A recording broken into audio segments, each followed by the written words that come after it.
Halo guys, kembali bersama saya Petrus Jakub.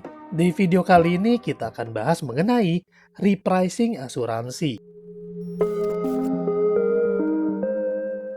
Seorang nasabah menghubungi saya dan bertanya, Pak Petrus, asuransi saya kena repricing apa enggak? Nah teman-teman, repricing asuransi itu adalah penyesuaian biaya asuransi alias premi asuransi. Jadi ada nih kemungkinan premi asuransi kita bakal berubah, dan biasanya itu perubahan itu naik. Yang tadinya mungkin 500.000 per bulan menjadi mungkin 600 atau 700.000 per bulan. Nah itu contohnya. Nah pertanyaannya, kok bisa ada repricing asuransi dan kira-kira asuransi kita kena gak sih repricing? Buat lebih jelasnya kita simak video ini ya teman-teman ya. Sederhananya kalau kita mau tahu asuransi kita kena repricing atau enggak, kita tunggu aja dan kita cek aja email kita. Kalau di email kita menerima surat pemberitahuan mengenai repricing asuransi, artinya asuransi kita mengalami repricing asuransi alias kenaikan biaya asuransi. Kalau tidak menerima email, maka ya kita tidak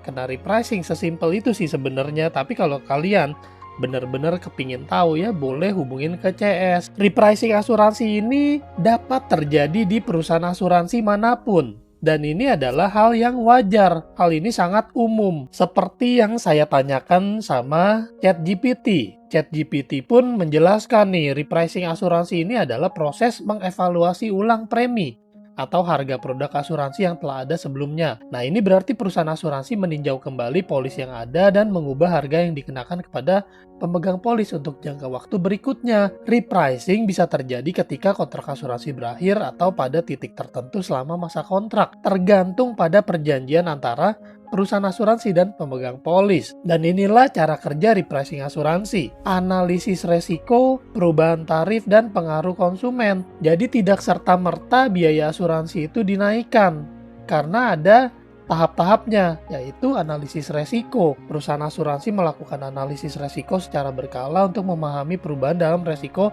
dan mengidentifikasi tren baru. Faktor-faktor seperti statistik klaim masa lalu, perubahan dalam situasi pasar, dan informasi baru tentang resiko dapat mempengaruhi keputusan repricing. Perubahan tarif, dan ini dalam hal ini perusahaan asuransi dapat menentukan apakah perubahan tarif diperlukan jika resiko telah meningkat atau telah ada perubahan dalam hukum atau peraturan. Perusahaan asuransi mungkin perlu menaikkan premi untuk mencerminkan resiko yang lebih tinggi. Pengaruh konsumen, repricing asuransi tidak selalu berarti kenaikan premi. Dalam beberapa kasus, hal ini menyebabkan pemotongan premi jika resiko telah menurun atau ada persaingan sengit di pasar. Nah, jujur sih ini belum pernah terjadi selama saya di asuransi ya. Ya, semoga nanti ke depan ada ya pemotongan premi atau penurunan resiko. Kenapa dilakukan repricing asuransi? Karena ya kita mau ya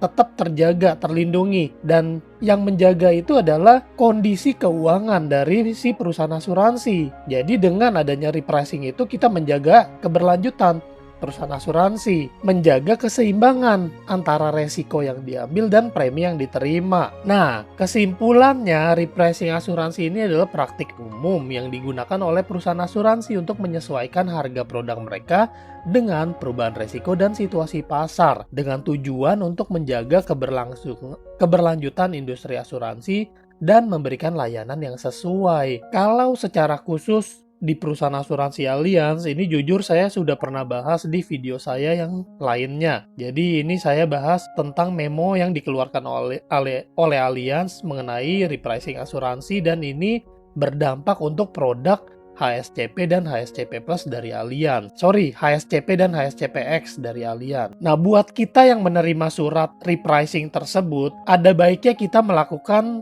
top up tunggal. Top up tunggal ini dengan tujuan untuk menjaga keberlangsungan polis. Mungkin nanti di video berikutnya saya akan informasikan ya cara melakukan top up tunggal. Nah, jadi pertanyaannya, kalian menerima apa enggak nih surat penyesuaian biaya atau iuran asuransi alias repricing? Kalau kalian terima, kira-kira pendapat kalian gimana? Boleh ya tulis di kolom komentar. Nah, demikian penjelasan singkat dari saya mengenai repricing asuransi. Semoga bermanfaat, dan kalau kalian punya pertanyaan boleh langsung WA ke saya di 0856 7810 321 atau bisa juga follow Instagram saya di @petrusjakub. Terima kasih sudah menonton. Sampai jumpa di video lain. Saya Petrus Jakub. Tuhan memberkati.